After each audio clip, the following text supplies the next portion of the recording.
आप सभी मसीह भाई बहनों को प्रभु यीशु मसीह के नाम में जय मसीह की इस नए वीडियो के माध्यम से मैं आप सभी का स्वागत करता हूं। आज के इस वीडियो के माध्यम से मैं आपको प्रार्थना के विषय में कुछ ज़रूरी बातें बताने वाला हूं। जी हाँ दोस्तों, अगर आप एक विश्वासी हैं तो आपको ये ज़रूर पता होगा कि एक विश्वासी व्यक्ति के लिए जो यीशु मसीह पर विश्वास करता है, प्रार्थना करना कितना ज़रूरी है। एक व्यक्ति को जो विश्वास में उसे बाइबल पढ़ना और प्रार्थना करना बहुत ही ज़्यादा ज़रूरी है। लेकिन आज इस वीडियो के माध्यम से मैं बात करने वाला हूँ प्रार्थना के विषय में।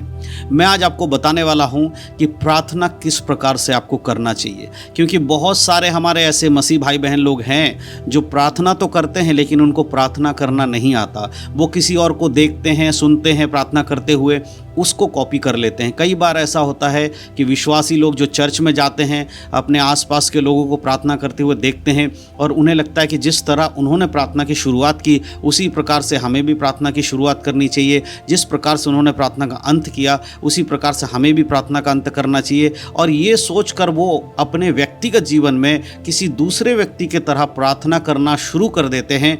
वो अपने अंदर की बातों को नहीं परमेश्वर के सामने ला पाते, परंतु वो विचार करते रहते कि उसने क्या बोला था उस प्रकार से मुझे करना है। यानी कि एक तरीके से वो दूसरे व्यक्ति को कॉपी कर रहे होते हैं, उसके जैसे बनने की कोशिश करते हैं। लेकिन मेरे प्रियो, अगर आप बाइबल को अच्छे से पढ़ेंगे तो आपको पता चलेगा कि प्रार्थना करना क्या है। हर एक व्यक्ति अपने प्रार्थना को अलग ही तरीके से कर सकता है।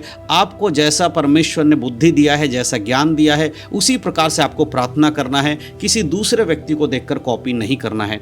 आज मैं बाइबल से आपको दो ऐसे वचन बताने वाला हूं जिनको सुनने के बाद आपको प्रार्थना करने का तरीका आपको समझ में आएगा। और अब जब आप प्रार्थना करने बैठेंगे, इस वीडियो को देखने के बाद, जो वचन मैं आपको बताने वाला हूं उन वचनों को सुनने के बाद जब आप प्रार्थना करने बैठेंगे तो आप देखेंगे कि आपका प्रार्थना का तरीका बदल जाएगा और वैसा प्रार्थना आप करना शुरू कर पाएंगे जैसा कि बाइबल में लिखा है।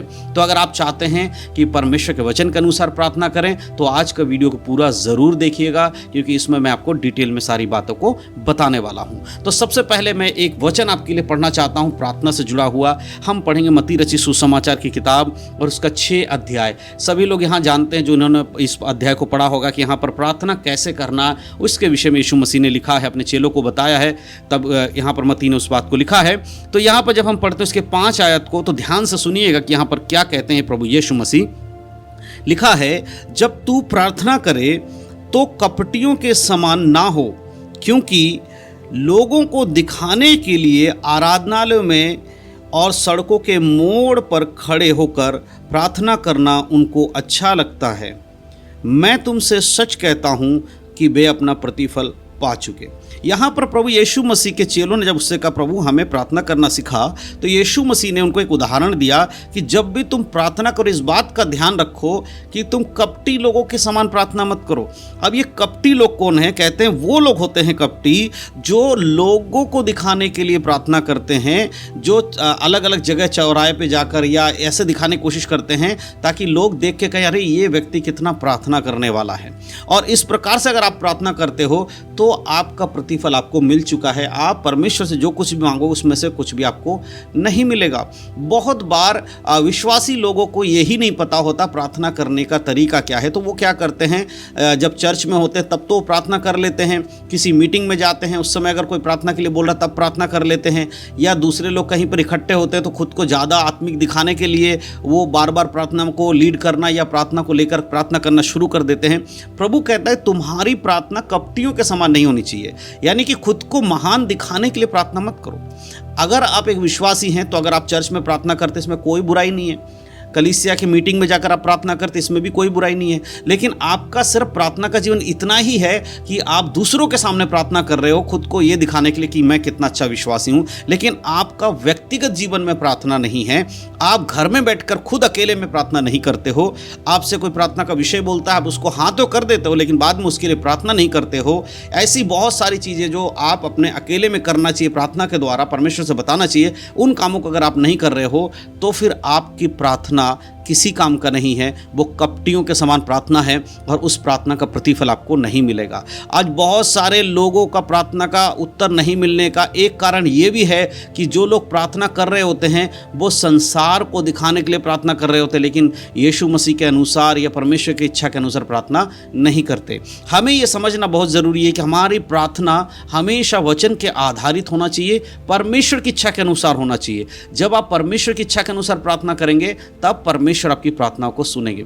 तो इसीलिए अब आपको क्या करना चाहिए, आपको दूसरों को दिखाने के लिए प्रार्थना नहीं करना, परंतु परमेश्वर के वचन के अनुसार अपनी ज़रूरतों को, अपनी इच्छाओं को परमेश्वर के सामने रखने के लिए प्रार्थना करना है। तो करें कैसे प्रार्थना? कपटियों के समान तो नहीं करना दुनिया को दिखाने के लिए। तो अब सवाल आता है कि प्रार्थना करना कैसे चाहिए। उसका जवाब भी इसी वचन में प्रभु यीशु मसीह ने दिया है। अगर आप उस 6 अध्याय के 6 आयत को पढ़ेंगे तो वहां पर प्रभु यीशु मसीह कहते हैं, मत्ती 6:6 में लिखा है, परंतु जब तू प्रार्थना करे तो अपनी कोठरी में जा और द्वार बंद करके अपने पिता से जो गुप्त में है प्रार्थना कर, तब तेरा पिता जो गुप्त में देखता है तुझे प्रतिफल देगा। प्रभु ने क्या कहा कि जब तू प्रार्थना करे तो पहली बात तो कपटियों के समान मत कर, दुनिया के सामने खड़े होकर दूसरों को दिखाने के लिए मत कर, परंतु कैसे करना है? अपनी कोठरी में जा, अपने घर में जा, अपने दरवाजे को बंद कर और अकेले में बैठ के प्रार्थना कर, क्योंकि परमेश्वर जो गुप्त में रहता है, यानी कि परमेश्वर जो तुझे अकेले में देखेगा, उसके सामने प्रार्थना कर। अब यहाँ पर बहुत सारे लोग इसका ये मीनिंग निकालेंगे, तो क्या हमें अपने कमरे में बैठ के प्रार्थना करना चाहिए? बहुत सारे लोग मुझसे कहते हैं कि ब्रदर हमारे घर में तो एक ही कमरा है, हम पूरे परिवार 8-10 लोग हैं, एक कमरा एक हॉल उसमें रहते हैं, तो हम एक कमरे में कैसे जाएं, क्योंकि और भी तो लोग रहते हैं। तो देखिए, सबसे पहली चीज़ वचन में जो कोठरी में जाने के विषय में कहा है, तो उस समय कोठरी का मतलब यीशु मसीह ने बताया कि कमरा है, लेकिन आज के समय इस चीज़ को समझना है कि उसका अर्थ, आत्मिक अर्थ है एकांत की प्रार्थना। यीशु मसीह को हम बाइबल में देखते हैं, आज गॉस्पल की किताबों में चारों जो सुसमाचार की पुस्तकें हैं, मत्ती, मरकुस, लूका, यूहन्ना, हम देखते हैं यीशु मसीह अपने चेलों को छोड़कर अकेले में जाया करते थे, एकांत में प्रार्थना करते थे। तो एकांत की जो प्रार्थना है उसी को हम कोठरी की प्रार्थना कहते हैं। अगर आपके घर में जगह नहीं है, आप ऐसी जगह जाइए, कोई पार्क में जाइए, कोई खाली जगह पे जाइए जहाँ पर आपको डिस्टर्ब करने वाला या आप किसी के सामने नहीं, आप अकेले में हैं, शांत जगह जहाँ आपका मन शांत हो, आराम से आप अपने विषय को रख सके, ऐसी जगह को चुने, आप प्रार्थना करें। अगर नहीं जा सकते तो सुबह सुबह जल्दी उठिए, जल्दी उठ के जब तक आपके घर वाले नहीं उठे हैं आप एकांत में बैठिए, आप प्रार्थना करिए परमेश्वर से। तो कहने का अर्थ क्या है, ये कि अकेले का जो प्रार्थना है, यानी कि परमेश्वर के सामने दुनिया को ना दिखाकर व्यक्तिगत एक प्रार्थना आपका होना चाहिए। अगर आप एक विश्वासी हैं और आपके जीवन में व्यक्तिगत प्रार्थना नहीं है, तो आप कितना भी चर्च जाकर प्रार्थना करिए, कितना भी पास्टर से प्रार्थना करवा लीजिए, कितना भी विश्वासियों से प्रार्थना करवा लीजिए, आपके जीवन में बहुत कम ऐसा होगा कि आपके जीवन में उन विषयों पर आपको कोई असर दिखाई देगा। लेकिन अगर आप एक व्यक्तिगत प्रार्थना करने वाले व्यक्ति हैं, शायद दुनिया आपको कहती होगी कि आप प्रार्थना नहीं करते हो, शायद दुनिया के नज़र में ये लगता होगा कि आपका प्रार्थना का समय नहीं है, लेकिन सच में अगर आप परमेश्वर की संगति में बैठकर अकेले में प्रार्थना कर रहे हो तो प्रभु आपकी प्रार्थनाओं को ज़रूर सुनेंगे, उसका उत्तर भी देंगे। तो आज के इस वीडियो के माध्यम से मैं क्या बताना चाहता था, बहुत सारे लोगों का सवाल था, ब्रदर प्रार्थना करने का सही तरीका क्या है? बहुत बार हम प्रार्थना करते हैं लेकिन हमें समझ में नहीं आता हम प्रार्थना कैसे करें। पहली चीज़, आप दूसरों को देखकर कॉपी मत करिए, कौन कैसा कर रहा है उसको छोड़ दीजिए। प्रार्थना का अर्थ होता है हमारी बातों को हम किसी और के सामने, जब हमारे रिक्वेस्ट को या हमारे निवेदनों को हम जब किसी के पास लेके जाते हैं उसे प्रार्थना कहते हैं, तो हम अपने निवेदनों को परमेश्वर के सामने रख रहे हैं। तो इसलिए जो भी आपके अंदर दिल में है, जो भी आपके अंदर आपको कुछ चाहिए परमेश्वर से बोलना है, उन सारी बातों को जब रखते हैं उसे प्रार्थना कहते हैं। तो प्रार्थना परमेश्वर से करें। दूसरा चीज़ है, दुनिया के सामने खड़े होकर अपनी वाहवाही करवाने के लिए ना करें कि दुनिया कहे देखो ये विश्वासी कितना अच्छा है, परंतु ऐसी जगह जाइए जहाँ पर आपको कोई नहीं देख रहा है। आप अपना व्यक्तिगत एक जगह चुनिए, एक प्रार्थना का समय चुनिए, आप प्रार्थना करिए।